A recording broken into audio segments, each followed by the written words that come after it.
Des temps nouveaux sont arrivés. Le sable du temps s'est écoulé. Autrefois luxuriant, désormais rocailleux. Je viens d'un continent aussi jeune qu'ancien. Un continent qui a connu la religion autant que la foi.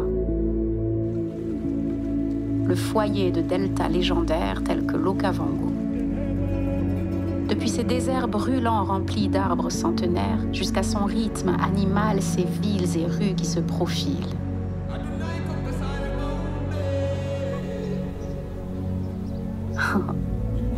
L'origine de votre essence est ici. Sauvage, intacte, son potentiel endormi, résilient.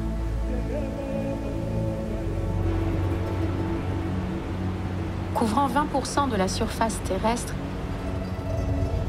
le continent africain est le berceau de l'humanité.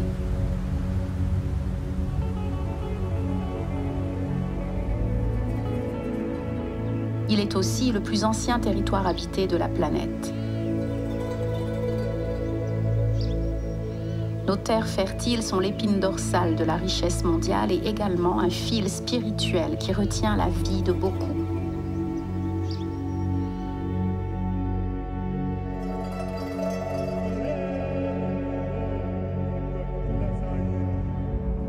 Tout comme nos déserts sans fin, des décennies ont été ensevelies par le sable du temps. Depuis les traces des premiers humains il y a près de 200 000 ans, nous avons connu des décennies d'héroïsme, des décennies d'émerveillement. Des décennies au cours desquelles notre continent a prospéré autant que nous. Seul le temps pouvait nous dire que l'ère de la restauration était encore à venir.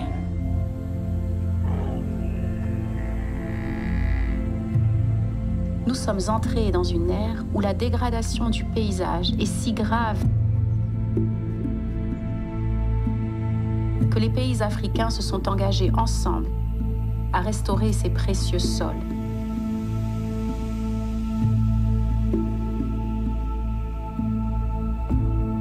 Un âge de privation, de sécheresse, mais plus important encore, un âge de réalisation. Sommes-nous conscients que 54% du sol africain se transforme peu à peu en rien d'autre que de la poussière agglutinée?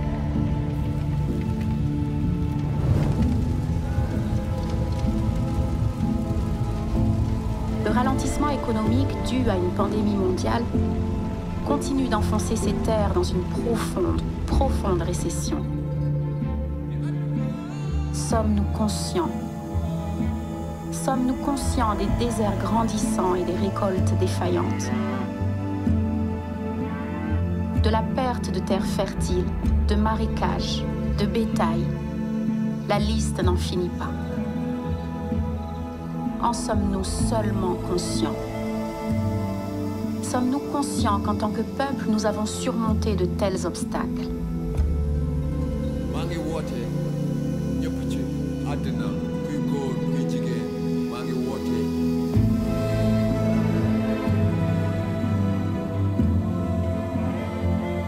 Un ancien proverbe kényan dit « Yule ambaye mbegu azijaota aacha kupanda ». Celui dont les graines n'ont pas germé n'abandonne pas la plantation.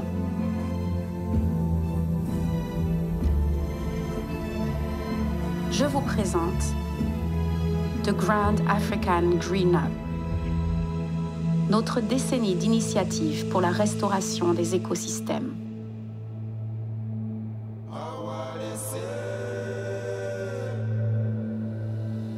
Je vais vous parler d'une connaissance ancestrale de la culture Akan, Sankofa.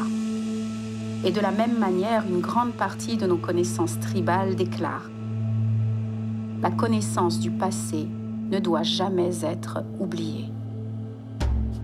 Ngoja ngoja umiza matumbo. Parce que dans cette décennie de restauration, le temps et la marée n'attendent personne. Il est évident que nous devons protéger notre bien le plus précieux, notre sol africain fertile. Pour la décennie à venir, de 2021 à 2030, 30 pays africains se consacrent à restaurer les terres endommagées, dans le cadre d'une coalition nommée Initiative AFR 100. 126 millions d'hectares de terre, l'équivalent de la taille de l'Afrique du Sud. Tout cela dans les 10 prochaines années. Et nous n'avons pas fini de compter. Les plans ambitieux s'accompagnent de personnes ambitieuses. 1,2 milliard de personnes impatientes d'un âge moyen de 19,7 ans. La population africaine est jeune, à l'épreuve du futur et désireuse de rencontrer et de restaurer les terres que les générations précédentes ont perdues. Restaurer est leur mission.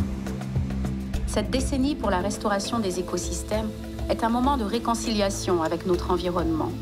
Le travail de cette génération pour nos terres porte déjà des fruits. Arrimés aux mêmes objectifs que l'initiative AFR 100, de nombreux projets sont en cours et redonnent déjà vie aux paysages dégradés de notre continent, assurant la sécurité alimentaire, l'emploi et une raison de rester pour les millions de personnes qui vivent sur ces rives.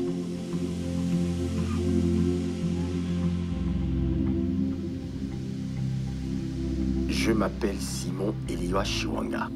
Je viens du district de Mpwapwa. Je suis né dans le district de Mpwapwa, en Tanzanie centrale. En voyageant, vous découvrez un certain nombre de caractéristiques spectaculaires.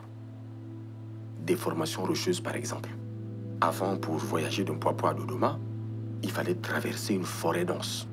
On évitait alors de voyager de nuit, même en étant véhiculé. Mais maintenant, on voit les animaux, on voit tout à distance, tout est clair. La déforestation. Une déforestation imprudente a eu lieu malheureusement. J'ai donc vu l'appauvrissement des forêts, de la terre, des sols cultivables, des sources d'eau. Et cela m'a fait mal. Il y a une énorme différence entre avant et aujourd'hui. Enfant, j'observais une dynamique engagée. Ceux qui se disent théologiens parlent de ministère holistique, ce qui signifie que vous servez la personne entière. Pas seulement le spirituel, mais aussi le physique. Et cela a été mon point de vue, ma force motrice. En 2010, j'ai donc créé la fondation LEAD. J'ai fondé l'organisation Les Mains Vides. Mais je crois que c'était mon dada. Mais je crois que c'était mon dada de donner ce que je pouvais, vous voyez. Et j'ai donné ce que j'ai pu donner. Qui c'est qui a est la réponse. C'est la vraie réponse à notre situation environnementale ici. J'étais avec le commissaire régional, le gouverneur de cette région pour une opération ce matin. Ils ont dit, monsieur, nous avons formé pour vous 700 champions dans les villages de la région. Et nous en aurons bientôt 600 autres. À ce stade, le projet a vraiment décollé. Tout cela deviendra vert. Tout cela deviendra vert. Ces projets où les arbres matures repoussent à partir de souches restantes, où informer nos populations et former nos agriculteurs sont la priorité numéro 1, ces projets sont les exemples nécessaires et extensibles dont nous avons besoin. Ils ne reverdissent pas seulement l'environnement. En même temps, ils fournissent à nos populations des sources de revenus alternatives et nécessaires. En tant que fils de mère célibataire, je n'ai pas pu payer mes frais universitaires lorsque j'étais en 2e année. Donc, lors de ma dernière année à l'université, j'ai décidé de mener une recherche pour savoir Pourquoi le rendement de la ferme de ma mère n'a pas pu financer mon éducation? Il a été démontré que le déclin soudain des activités agricoles était attribué à 1. Les feux de brousse pour survivre. 2. Les arbres qui servent du puits de carbone sont également coupés pour le charbon de bois. Toutes ces choses entraînent un changement climatique traumatisant dans la région et la dégradation des terres. Nous avons donc décidé de trouver la meilleure source alternative de revenus pour nos femmes qui sont vraiment engagées dans ces activités. Nous avons développé un modèle économique pour l'apiculture intégrée et la plantation d'un anacardier. Nous recrutons les femmes dans les différentes communautés avec lesquelles nous travaillons. Nous les formons aux bonnes pratiques de l'apiculture intégrée et de la plantation d'un anacardier. Nous leur achetons leurs produits, nous nous occupons de l'emballage et les distributions sur le marché. L'objectif est de créer des emplois durables.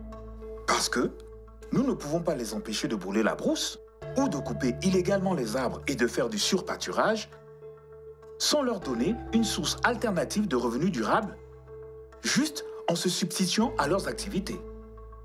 Et cela marche vraiment à la perfection.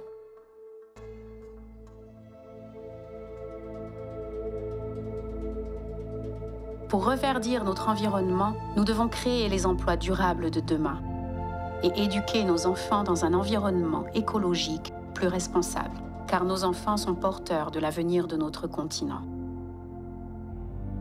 Et avec nos sources de revenus durables, on s'assure également de l'éducation environnementale de nos jeunes. Nous sommes appelés à être de bons intendants de la Terre. Et vous savez ce que font les bons intendants?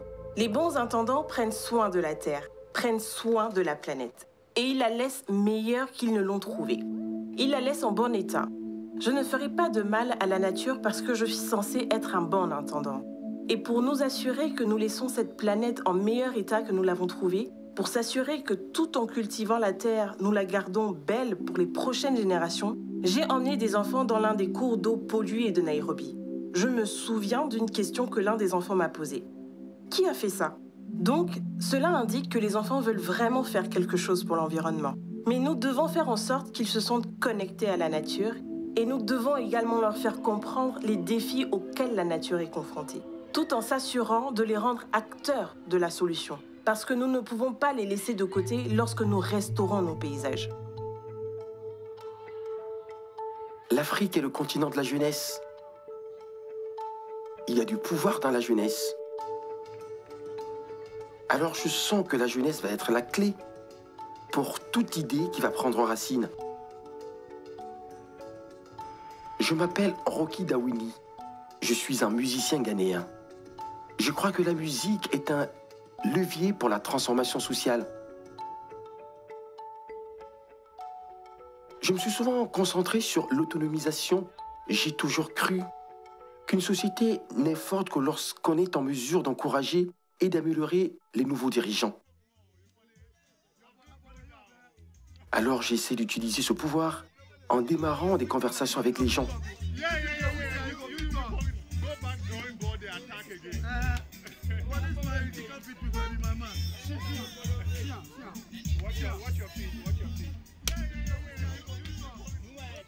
Nous sommes nés dans cet endroit incroyable et magnifique, cette terre. Vous mettez une graine dans le sol, elle pousse. La terre nous donne gratuitement. Ainsi, l'eau qui coule est suffisamment propre, vous la récupérez. Vous pouvez boire l'eau, vous pouvez l'utiliser pour cuisiner. Donc toutes ces ressources nous sont données, une partie de notre écosystème. J'ai le sentiment qu'une espèce évoluée reconnaît vraiment ses avantages et fait tout son possible pour ne pas en abuser. Dans tout mon plaidoyer, j'ai senti que j'avais juste besoin d'être un catalyseur pour que les gens passent à l'action. Parce qu'à long terme, il s'agit de la protection de la vie et de la protection de la création.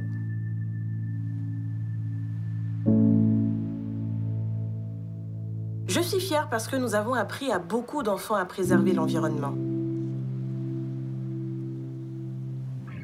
Et ils ont toujours hâte d'en savoir plus. Et ils reviennent pour en apprendre davantage. Quand les enfants apprennent la protection de la nature, ils retournent dans leur communauté et répandent le message. Je rêve d'un monde où nous pourrions mettre les gens et la planète au-dessus du profit. Nous devons nous assurer que tout le monde est attentif à l'état dans lequel ils laisseront cette planète pour les prochaines générations. C'est aujourd'hui mon rêve pour le monde. Un peuple qui veillera à ce que nous soyons conscients de la façon dont nous laisserons cette planète pour toutes les générations à venir. Un rêve partagé par chacun de nous. Nous sommes prêts à reconstruire un avenir africain vert. Un avenir où notre peuple et notre planète vont de pair. Bon, la restauration de l'environnement est d'autant plus importante qu'elle devient une exigence. Il le faut. Nous n'avons plus le choix. Nous avons intérêt à reboiser notre environnement. Sinon, nous allons droit au mur. Le monde va compter demain sur l'Afrique. Parce que l'avenir, c'est l'Afrique. Ça, il faut le dire. L'Afrique peut nourrir un tiers de la planète si vraiment ses potentialités sont bien exploitées. Moi, j'y crois. Il faudra tout simplement davantage sensibiliser la jeune population. Et pour ce faire, il faut que l'enfant, dès le bas âge, qu'on lui inculque des valeurs environnementales. Donc, il est possible d'avoir une belle Afrique avec toutes les potentialités. Maintenant, je demande aux jeunes de rester chez eux, d'y croire et de développer cette Afrique-là. Nous encourageons tout le monde à se sentir concerné. Tout le monde est concerné. Si vous avez une idée, pensez-y, parlez-en, priez pour cette idée, puis levez-vous avec une réponse. Faites-le. Si vous attendez des réponses claires sur tout, vous n'y arriverez jamais. Faites-le. C'est en faisant que notre vision se clarifie, s'aiguise, se renforce et se concentre. Le point auquel nous sommes arrivés est un point de non-retour. Cela ne fait aucun doute.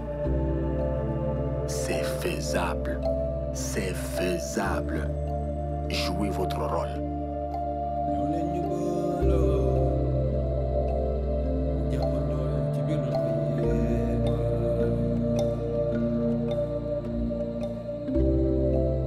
Un peu plus du tiers de la crise climatique peut être résolue par des solutions fondées sur la nature.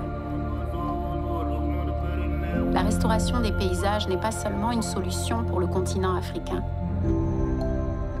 Les forêts du monde, ainsi que ces océans, absorbent d'énormes quantités de dioxyde de carbone qui circulent dans notre atmosphère.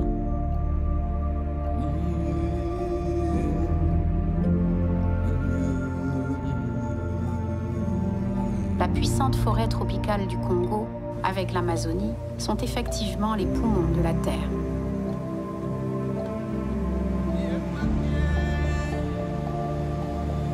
Et la protection de ces poumons est notre tâche cruciale. Les écosystèmes soutiennent toute forme de vie sur Terre. Plus nos écosystèmes sont sains, plus la planète et ses habitants seront en bonne santé.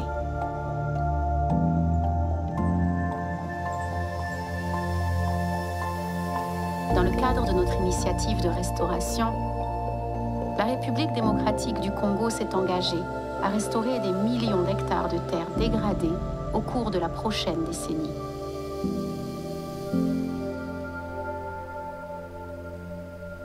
Partout sur notre continent, ces exemples existent, non seulement au Congo, mais des pays comme la Tanzanie, Madagascar, le Ghana, le Kenya et le Sénégal ont des ambitions similaires. Aujourd'hui, l'urgence de protéger et de restaurer les écosystèmes endommagés n'a jamais été aussi cruciale. Le monde naturel soutient toute vie sur Terre. Et avec des écosystèmes plus sains, nous devenons une espèce plus saine. La restauration du paysage est un investissement d'avenir obligatoire qui affecte et produit des bénéfices à chaque étape. Notre tâche à accomplir est de restaurer la productivité de 126 millions d'hectares de sol africain dans la prochaine décennie. Un accomplissement de grande responsabilité confié à un continent avide et jeune qui prospère fièrement pour demain.